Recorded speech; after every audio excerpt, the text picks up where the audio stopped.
অনেক কিছু সাজিয়ে নিয়ে আসছিলাম। এখন আমাদের সামনে যারা আছেন তারা হয়তো অনেক কষ্ট করে বসে আছেন। যারা অনেক কষ্ট করে বসে আছেন আমাদের এই আজের প্যাক প্যাক শুনতেছেন, তাদেরকে অসংখ্য ধন্যবাদ কৃতজ্ঞতা জানাচ্ছি। যারা চলে যাচ্ছেন, চলে গেছেন, তাদেরকেও ধন্যবাদ কৃতজ্ঞতা জানাচ্ছি যে আজকে এই প্রোগ্রামে আসার জন্য।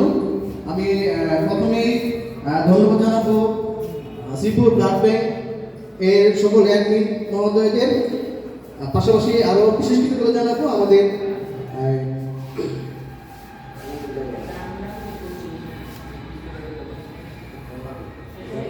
রুহুল আমিন ভাইকে, যিনি আজকে আমাকে এই দাওয়াত দিয়েছেন। আসলে আমরা যারা এখানে আসি তার সবাই ভলান্টিয়ার, মানে স্বীকার করেন আমরা সবাই ভলান্টিয়ার, মানে বুঝলাম না আপনারা কি সবাই ভলান্টিয়ার নাকি দাওয়াত খেতেছি? আমরা সবাই তো ভলান্টিয়ার। আমাদের ভলান্টিয়ারদের একটা বৈশিষ্ট্য হচ্ছে আমরা যদি কোনো সংগঠনের প্রোগ্রামে যাই, সেই সংগঠনের প্রোগ্রামটিকে যত সুন্দরভাবে করে দেওয়া যায় সেটা হচ্ছে আমাদের দায়িত্ব। তাহলে অনেক কথার মাঝে হারিয়ে গেছি।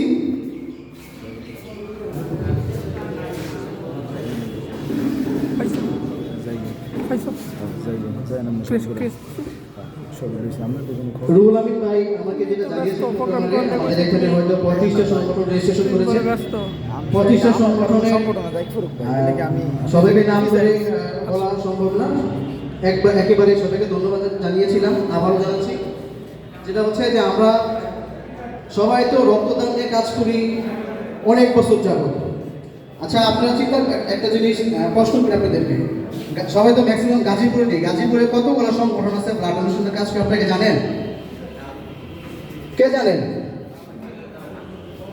এখনো পর্যন্ত আমাদের লিস্টে প্রায় 153 সংগঠন আছে যারা কিনা ব্লাড ডোনেশন নিয়ে শুধুমাত্র কাজ করে গাজীপুরে।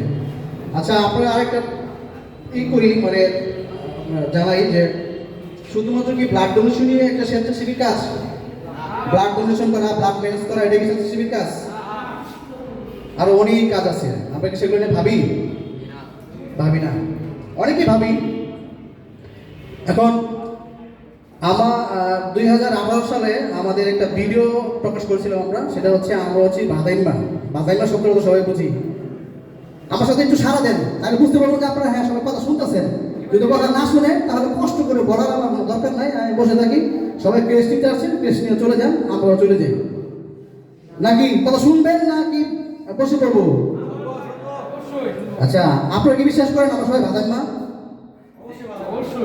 কেন বলেন তো? আমরা ম্যাক্সিমাম ভলান্টিয়াররা নিজেদেরকে ভালোবাসি না, নিজেদের ক্যারিয়ারকে ভালোবাসি না, নিজেদের ভবিষ্যতের চিন্তা করি না, শুধুমাত্র অন্যের ভবিষ্যৎ নিয়ে চিন্তা করি। সে কিভাবে ভালো থাকবে, অন্য মানুষ কিভাবে সহযোগিতা পাবে, সাহায্য পাবে, তাকে কিভাবে ডেভেলপ করা যায় এটা চিন্তা করি। তাই তো ব্যাপারটা। এটা করতে গিয়ে যখন আপনি নিজের ক্যারিয়ারের প্রতি কি বলে নিজের ক্যারিয়ারকে ধ্বংস করলেন, তাতে কিন্তু আপনার দেখা দেখি আরো 10টা পরিবার, 10টা ছেলে আপনার দেখা দেখি ধ্বংস হলো। যদি আমি আমার নিজের ক্যারিয়ারটাকে ঠিক রাখতে পারি ভলান্টিয়ারি কাজের পাশাপাশি, তাহলে আমাকে দেখে আরো 10টা 20টা পরিবার, 20টা সংগঠন বা 20টা ছেলে আর উদ্বুদ্ধ হবে যে না, তারা ভালো কাজ করতেছে। আসলে আমি দুটো অ্যানাউন্সমেন্ট দিতে চাই। একটা হচ্ছে আমরা যখন গাজীপুরে নয়কে বলে গেছেন, আমরা যখন গাজীপুরে কাজ করি, আমার সংগঠনের 2005 সালে আমাদের প্রতিষ্ঠা হয়। 2005 আজকে 20 বছর দাঁড়িয়েছে। তো আপনাদের সবাইকে দাওয়াত দিব, সামনে একটা প্রোগ্রাম হচ্ছে, ইনশাআল্লাহ সবাই আসবেন। তো যখন আমরা গাজীপুরে মোটামুটি যখন চিন্তা করি যে গাজীপুরে ব্লাড ডোনেশন ব্যাপী মানে ব্যাপকভাবে করা দরকার, তখনই আমরা গাজীপুরে যেই সংগঠনটা শ্রীপুরের ভিতরে পাই সেটা হচ্ছে আমাদের শ্রীপুর ব্লাড ডোনার অ্যাসোসিয়েশন। আপনারা কি এই নামটা চিনেন? হয়তো অনেকে চিনেন, অনেকে চিনেন না। তারপর আমি একটু পরিচয় করে দিচ্ছি আবার।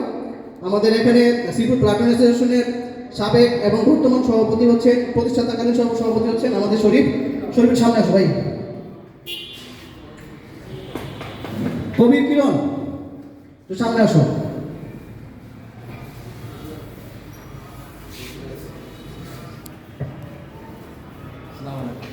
কবির ছিলেন, কবির হচ্ছে এই সংগঠনটার সাধারণ সম্পাদক এবং শরীফ হচ্ছে প্রতিষ্ঠাতা সভাপতি। আমরা একসাথে অনেক প্রোগ্রাম করেছি, যেটা কিনা হয়তো আপনারা অনেকে ভাবতেও পারবেন না আমরা কি পরিমাণে প্রোগ্রাম করেছি। আসলে এই যে প্ল্যাটফর্মগুলো আপনারা দেখছেন যে দাঁড়িয়েছে, প্ল্যাটফর্মের যে প্রোগ্রাম দাঁড়িয়েছে, তার মধ্যে ওদের অবদান এই শ্রীপুরের ভিতরে আমাদের দৃষ্টিতে সবচেয়ে বেশি। কেননা যখন কেউ ভাবতো না যে ব্লাড ডোনেশন কাজ করাটা সাংগঠনিকভাবে করা সম্ভব, তখনই আমরা এটা করিয়ে দেখেছি এটা সম্ভব। আমরা কখনো ভাবতাম না শ্রীপুর ব্লাড অ্যাসোসিয়েশন আমি মেম্বার নই, ওরা ভাবতো না যে আমরা আরেক সংগঠনের মেম্বার নই।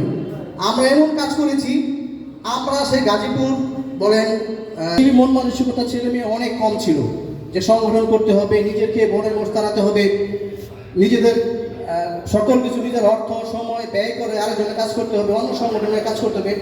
আমরা কিন্তু সবাই এক ব্যানারের পিছনে দাঁড়াতাম।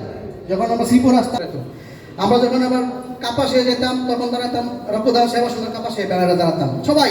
তখন আমরা বলতাম না যে আমি রামপুরহাটের মেম্বার, আমি শ্রীপুরের মেম্বার, আমি মেম্বার বলতাম না। তখন আমরা বলতাম সবাই আমরা সংগঠনের মেম্বার।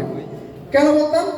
যাতে করে ওই সংগঠনটা ওই অঞ্চলের মানুষজন বুঝতে পারে যে এই সংগঠনটা অনেক ভালো, অনেক রুলস অ্যান্ড রেগুলেশন মেনে চলে, অনেক ডিসিপ্লিন মেনে চলে, এবং তারা তাদের মেম্বার, তাদের ম্যান পাওয়ার অনেক বেশি। কিন্তু আজকে এসে আমি